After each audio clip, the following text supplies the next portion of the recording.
That's what I do. I drink and I know things.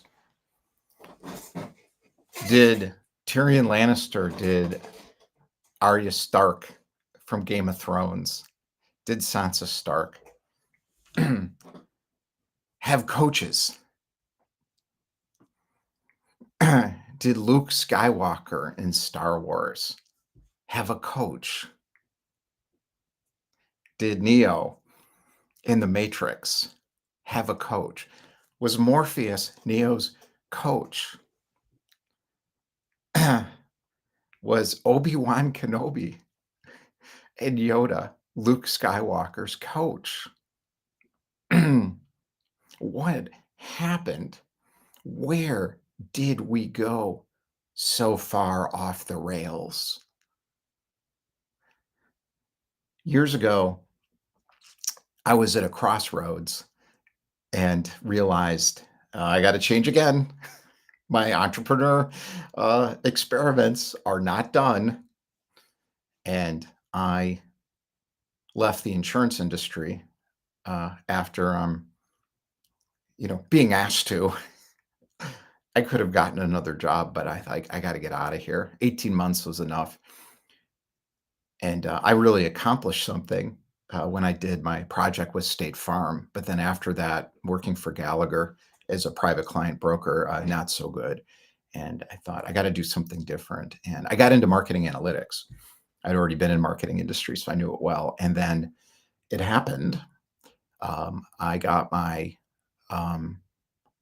first paying job after working for free to get into some new technologies based on wisdom of crowds that were super advanced that had come out of Silicon Valley, and trying to sell those into corporate and doing partnerships with trying to do partnership with Google. And I even spoke at 3M to the .com team. So I'm like, I don't know what I'm doing, but I'm doing this. And it worked. I didn't make any money, but I was in some real serious rooms and learned how the industry works and how to sell software. Not that I could do it yet. And then I got to get a paycheck. And I found a company called Marketing IQ that was a startup. And I joined. And it was a train wreck from day one. They opened an HR folder on me. Two guys doing business development. I'm like, I'm going to crush it for you knuckleheads. And I did. And they don't know it. And then they fired me. Um, they have a different story about how it worked. That's fine. I don't care. And that's when I found Jed Jacobs. Was Jed Jacobs my coach? Was Phil Jackson Michael Jordan's coach? Was Phil Jackson Dennis Rodman and Scottie Pippen's coach? If you've ever heard of the Chicago Bulls when they were good, was he Kobe's coach and Shaq's coach? Think hard about this. Jed Jacobs, because we got a problem here. Jed Jacobs transformed my life by not telling me what to do, what to think, or giving me a signature method or a 5-step program to go from here to there. He gave me structure, is what he did. And he held space for me. And he was an expert in what he did. And that changed everything for me. And I remember day one on the job, I'm like, I don't know what to do. Like, these guys want go to market strategies, and they want, they're corporate and they have MBAs and marketing, and they're doing marketing analytics basically. And they don't know what they do. They have no idea. And I know that, and they can't tell me, and they want me to tell them. And the answer is, we're going to figure it out together. And their answer was, no, we're not. You're going to get us business. And my answer was, screw you, but I like your paycheck. They actually opened an office to keep an eye on me because I took Friday afternoon off after busting my ass for these knuckleheads, and building a real pipeline that was going to convert from scratch, from nothing. I learned a lot. 6 months. It was great. Painful. And Jed got me through it. How? Our first meeting, I was in a group called Marketing Executive Networking Group, so-called top marketers, but a lot of them were now consultants and coaches. And they were working on their elevator messages and their work.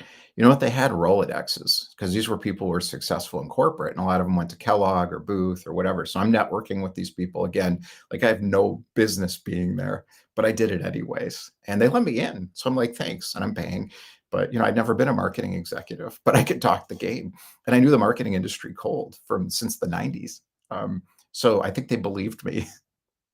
And I started a company called Sales Bounce and just made it up. And I'm going to be a fractional VP of sales. I'd never been a VP of sales. I didn't even know what it meant, but I'm going to do it anyways. And that business sort of succeeded. And then, like, I don't want to do this longer story, but um, so I'm in Meng in Chicago. I'm going to all the meetings and I know everybody now.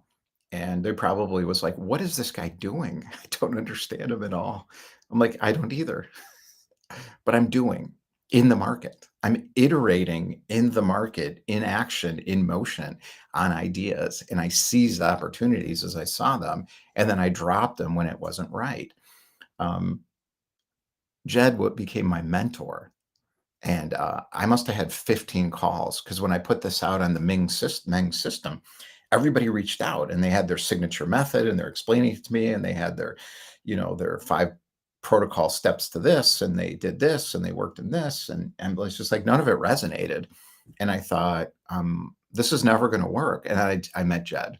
He was part of Meng but in New York chapter, or New Jersey or something. And he called me and he said, what are you looking for? And I said, it's going to be tough. I explained it to him. I'm like, I'm working for these 2 guys. They don't know what they're doing. They're not entrepreneurs. They started a company and they're not really letting me in. I did an org chart with me in the leadership team and they pulled me out of the leadership team and put me at the bottom as their business developer. And I'm like, no, I'm not here to do lead gen for you you're paying me $4,000 a month. Great. Like fantastic. I got somebody coming in. But no, I'm doing this to lead the company.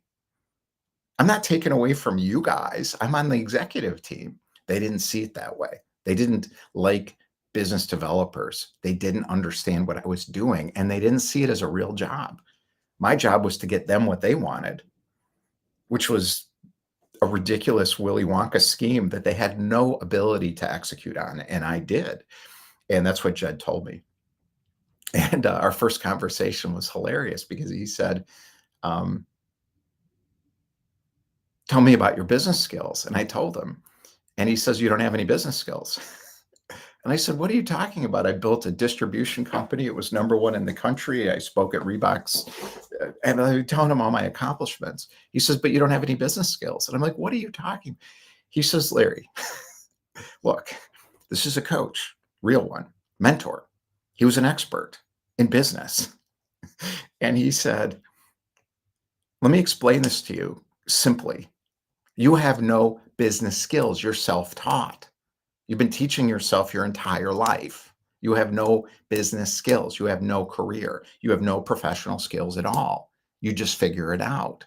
That's not what they need or what they want. They need someone with business skills, and you don't have any. And I'm like, well, what do I do now? He said, we'll get you some. Um, He said, let me explain me first. He says, I went to Wharton. I have an MBA from Wharton. They teach you business skills. He says, you already know how to do all that stuff. You just don't understand what it's called or how to talk to other people about it. I was like, true. This is my problem now with these guys with their HR file. I'm like, what are you doing? You idiots. The second thing he said was, I ran Japanese companies in the United States. I ran the company. I was a CEO of the company in the United States. And then I left that and I ran other companies that were smaller and a lot of stuff in consumer packaged goods. He had expertise in business, in certain functional areas of business, and he knew how to run a company. He says, you don't. I said, true.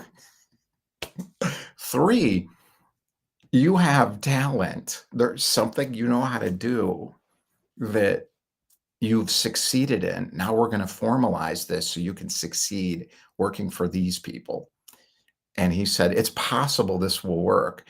He said, it depends on if they have intellectual curiosity or not. The answer turned out to be they didn't. And he knew that too when we got there. That's the point.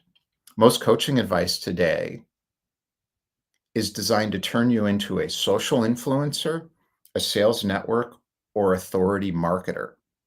That's marketing training from people who are often not even coaches, they're marketers. You just want to realize your purpose and help people if you're a coach. I wanted to realize my purpose as a business developer, builder of entrepreneur structures, a rider of the wave of change in markets, and be part of the final product as an equal member of the executive leadership team and profit from that. They didn't want that. They didn't want that. You want to realize your purpose and help people if you're a coach. The word is the problem. What is a coach? We got to get into that. First, for you, no more guessing, no more grinding, and no more giving away your power to marketing training programs that are not aligned with who you are. That's why it doesn't work. And it won't, because it's not what you want. You don't want to be a social media influencer, a persuasion marketer, or a professional networker. Well, then what? Well, that's what we're going to talk about. What we're going to talk about over the next year on the Coaching Experience show, we did the home experience, kicked off that yesterday, and we'll be kicking off these shows and then starting to bring more people into the mix here. You know you're good, but you haven't found the right people to be with. That's the coaching dilemma. You want stable income without selling out. Selling out means doing things that don't fit you. Third, you crave clarity, connection, and consistent clients. And this is what we're going to cover. And this is important because people need you. What is a coach? A coach is someone who has developed enough of an expertise in a simple domain of life where they know it well enough, they can see what's happening to the person they're talking to immediately, instantly. That's critical. Jed saw what was happening to me instantly. He didn't know everything. It's not relevant. He didn't have an approach. It wasn't relevant. He put structure immediately around my situation. And he says, you're working for these two corporate kind of thinkers. They're not entrepreneurs. They don't understand what you're doing or what's going on. And if you're going to prove yourself to them, you got to start stepping up in the business skill department and play that game. And my answer was no, I won't do it. I would rather get fired or quit. And that was a good decision. And then I found Optimine and I got into Google bid optimization. But I learned so much about marketing analytics from these two guys and running around and going to all these conferences. They didn't send me to conferences. I sent myself and got them to pay for it. And I developed myself on their dime.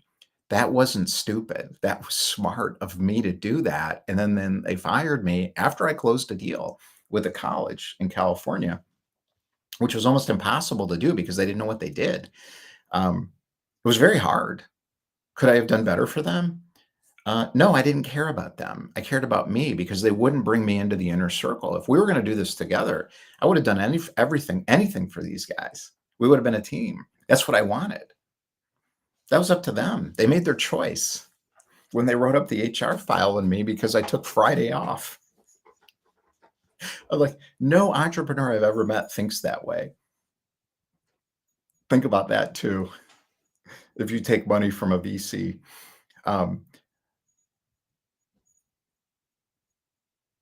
if I think about what is a coach, how did this translate into this? Okay, so what happened? What happened? The consulting industry used to be a graveyard for people who couldn't get jobs. The coaching industry emerged because a lot of people were getting pushed out of corporate. And I saw the ageism stuff. It's like, well, when you're good, they don't want to pay anymore and they don't care about good. They actually don't like it in corporations because you're trouble and you cost a lot. So when the private equity roll up happens, or the VCs do their thing, or the corporate quarterly earnings isn't going the right, they dump and run. And we all know this now. So there's no loyalty. There shouldn't be loyalty. That's insane to be loyal to anybody else but your group or yourself. Now, loyalty with your people, that's different. I'm loyal to a fault.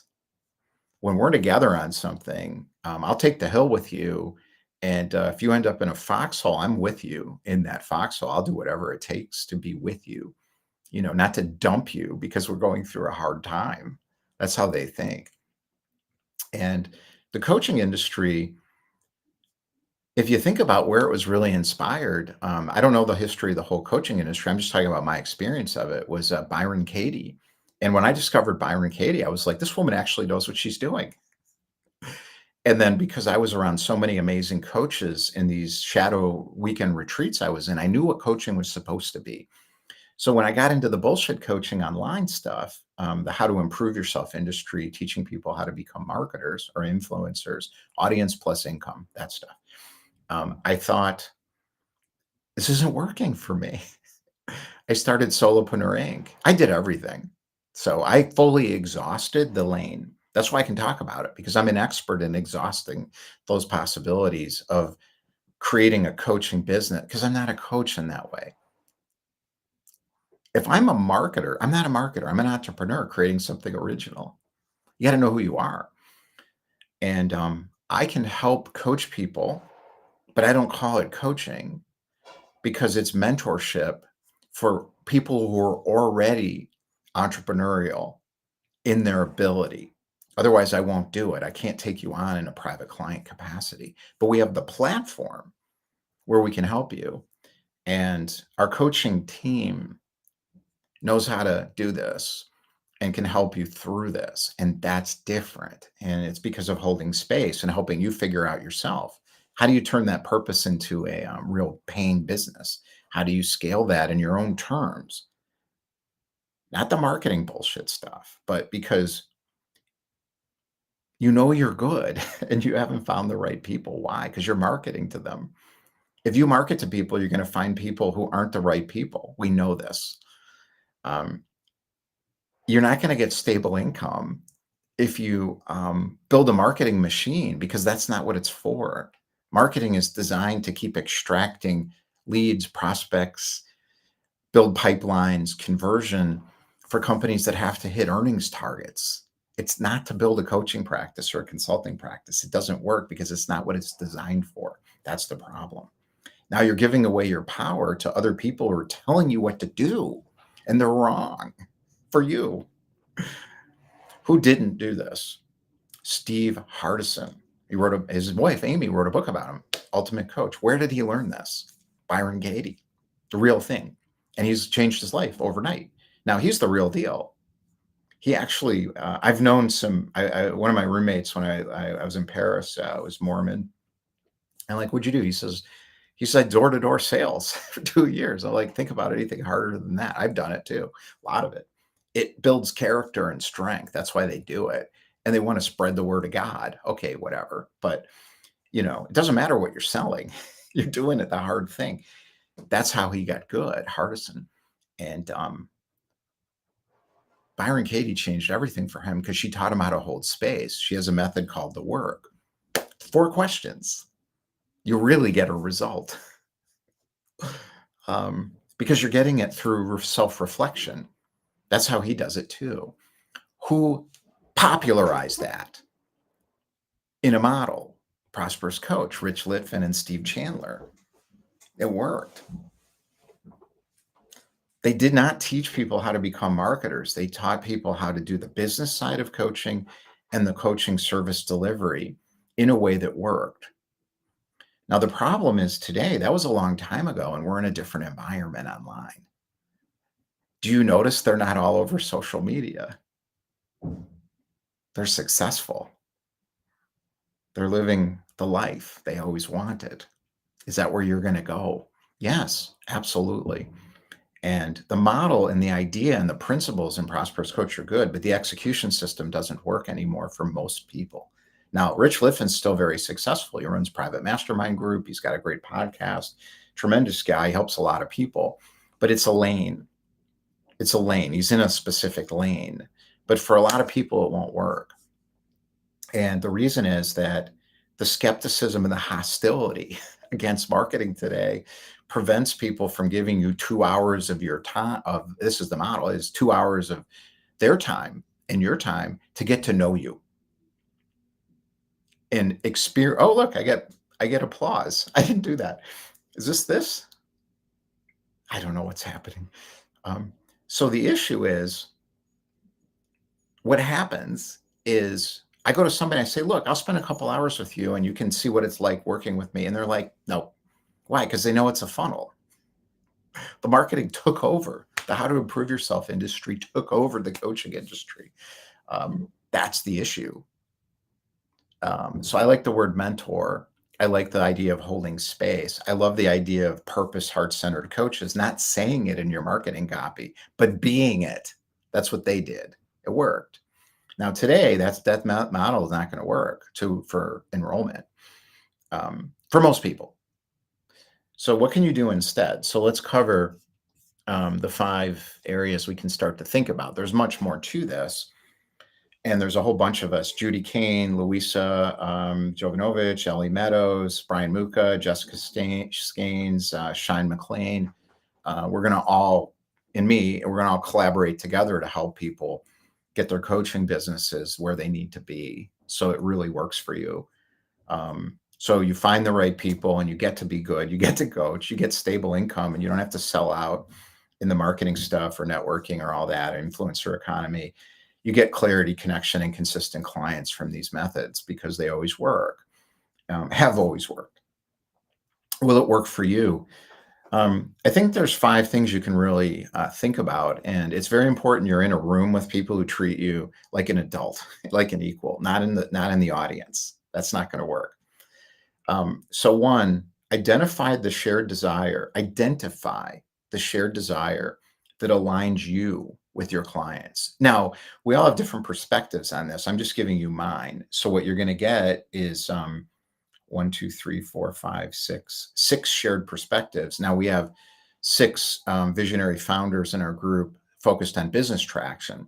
So that's another thing. I'm just talking about personal acceleration for coaching now. And Judy's group, which we're starting, Judy Kane's happy coaching group. It was great when we pulled that together. And then Ellie's and Louisa's on Right Fit Coaching. They've had many experiences like me in the how to improve yourself industry. So we all kind of get this. And we can help you find your own way through this. So identify the shared desire that aligns you with your clients, which means instead of marketing to people, figure out what you share in common, and not in terms of pain. That's the flip side of desire, but desire is at the core of it. So it's this burning inner feeling of, this is what I care about. If you want to understand this a little bit better, I didn't put this up here, but you can go to redpillpathway.com/get money. And that's the More Money Now method that I put together. I've got the 5 free overview videos. Each one's about 30 minutes. It'll take you through that process. And then you can claim a guest pass and come in the More Money Now session room. I run it weekly on Mondays, and the times are there. You can sign up now. Second, focus your offer on purpose, not hours or price tags. And that's Louisa's room on Monday. Getting to purpose is an interesting path, and it may require different people in the group to help you doing that. Third, create visibility in the spaces where the right fit people already are, not the people in the pain mode, hypnotic thinking people, but the people who've kind of woken up a little bit and said, this is what I want. You can help me do this? Oh, I get it. Oh, we resonate with each other. Let's work together. And you do that through lots of different approaches. So one is our entrepreneur content machine, where you don't have to do any of the content, but it'll be your voice. It won't be the bullshit AI marketing stuff. It'll be your voice, but it is absolutely, you can do in 5 minutes. I can do in 5 minutes what used to take a full week because of the AI. But when I first started using it, it didn't work at all because it wasn't my voice. We figured out how to do this and how to scale it operationally for you. So you don't have to deal with all the twiddling the dial stuff back. And you don't have to pay all these people 5 grand a month to run your content program. So we figured that out. And then Mike Ashebaner and the Hounds of Business and my most trusted Scott Kundal have figured out how to socialize yourself without having to do the pitch slapping or the slide into the DMs stuff either. Sliding into the DMs stopped working a couple of years ago because everyone's like, what's your font? What are you selling? Me too. I'm like, what do you want? I'm like, oh, you launched something? And I said that to somebody once and she got mad at me. And I'm like, but it's true. um, Next, stop fixing clients. This is the biggest problem with Judy identified this. Start guiding real transformation. This is the problem. This is what happened to me with Solopreneur Inc. and that I closed in March. I opened in January. A bunch of people came up and signed up and they wanted me to solve their problems. And I'm like, I can't. I don't know how. Because you can't. You can't solve anybody's problems. You guide them through transformation, like I did with Jed, like Jed did with me. Right fit, though. I can't work with. I'm going to ask you to do really hard things that you're not comfortable with in my private client approach. I have a simplified version of this for our campus, but you're not going to work directly with me if you're a coach. If you're an entrepreneur, yeah. Coach, no, you work directly with Judy or Louisa or Brian, depending on what you're looking for, or Jess or Shine.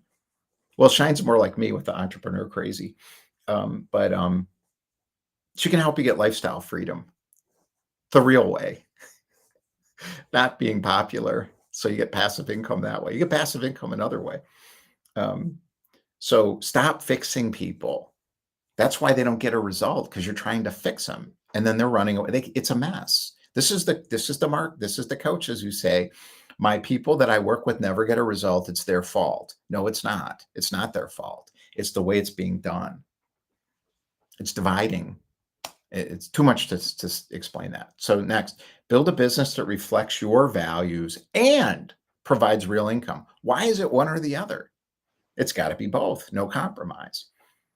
So we're going to do episodes around. Judy's going to talk about Happy Coaches private group and how to work through head trash with your clients. You're not a therapist. A lot of coaches, Jed would tell me, he's like, look, he sent me to a shadow retreat weekend. He's like, you're shit. You got to work through this. A lot of coaches start becoming therapists. That's not what it's for. It's not going to work. Louisa and Ellie are going to talk about right fit coaching. They have so much experience in this, and really powerful players today. And what Louisa's done in Hollywood and LA is just remarkable. Working with billionaires and celebrities that are like miserable, and she's helping them transform. Brian will work with you on turning fear into freedom in the Invincibility Dojo. So we're going to talk about how that works. He'll be on some of the shows about coaching because he knows so much about this now. Jess Gaines, we're going to talk about the power of energy to create strong relationships. She runs the Wednesday relationship session, or was it Thursday? Thursday, I don't remember. And I was on it, and it blew my mind. And her training is with family business of third generation shaman practices in Colorado. It's just ridiculously good. Shine McLean's going to talk about freedom through productivity, and you look at Shine, you're like, how did you do that? You go all over the world. You've done everything. Travel writer, professional soccer player. You broke your collarbone doing some crazy thing. Cage fighting. Like, what if you live? Your kids live in Utrecht. You live in Utrecht. You might move to Puerto Rico. It's just unbelievable. How'd she do it? Simplicity and productivity. She's a project manager. I'm like, wow, what a combination. So she's running the Entrepreneur Freedom Room. And I'm going to focus about how to create a business that flexes with change. That's my expertise. I've been doing it forever. And the flexible founder mode approaches are really good for coaches because you don't have to become what you don't want to be, because it's not who you are. So the red pill pathway and the action library, red pill pathway is the pathway to build the company. More money now is how to figure out the company. Vision accelerator is how to get that vision going faster so it doesn't take 30 years to be an overnight success. And then the and then the action library is lowering parking brakes that happen when you're in the market and everybody's confusing you. So that works for coaches too, because I've simplified it. And you don't have to join any of my private stuff, because if you just want to be a coach, it's not a good fit for you. But we've got other stuff that will work.